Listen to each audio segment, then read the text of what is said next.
Hello guys, welcome back to my channel. അപ്പോൾ ഇന്നത്തെ ബ്രേക്ക്ഫാസ്റ്റിന് നല്ല പഞ്ഞി പോലത്തെ ദോശ ചുട്ട് വെച്ചിട്ടുണ്ട്. അതിൽ നിന്ന് രണ്ടെണ്ണം ഞാനിങ്ങോട്ട് എടുത്തു. കൂടെ പിടിക്കാൻ നല്ല സാമ്പാറും ഒരു റെഡ് ചട്നി ഉണ്ട്.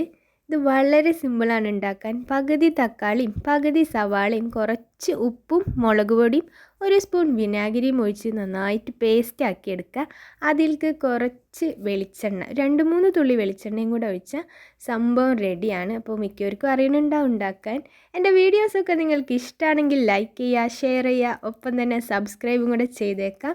അപ്പോൾ ഞാനങ്ങനെ ദോശയുടെ ഒരു പീസ് എടുത്ത് നല്ല പോലെ ആ സാമ്പാറിലും പിന്നെ ആ ചട്നിയിലും കൂട്ടി കുഴച്ചങ്ങനെ കഴിച്ചുകൊണ്ടിരുന്നു.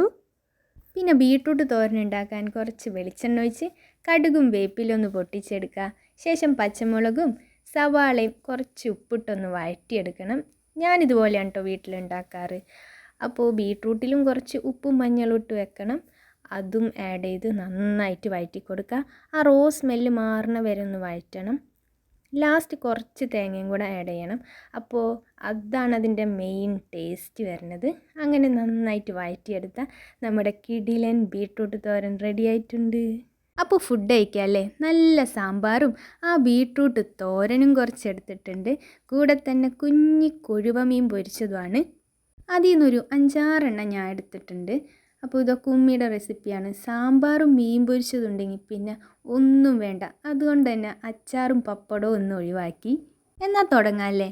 ആദ്യം തന്നെ സാമ്പാറിലെ കഷ്ണങ്ങളൊക്കെ ഒന്ന് മാറ്റി വെച്ച് ആ കറി മാത്രം ചോറിൽ നല്ല പോലെ മിക്സ് ചെയ്ത് പിന്നെ ഒരു തക്കാളിൻ്റെ പീസും അതും കൂട്ടി കുഴച്ച് ആ ബീട്രൂട്ട് തോരനിൽ നിന്നും കുറച്ചെടുത്ത് മിക്സ് ചെയ്ത് പിന്നെ ആ ഒരു മീൻ പൊരിച്ചതും വെച്ച് നന്നായിട്ട് യോജിപ്പിച്ചെടുത്ത് ഒരു കഴിച്ചു ഗൈസ്.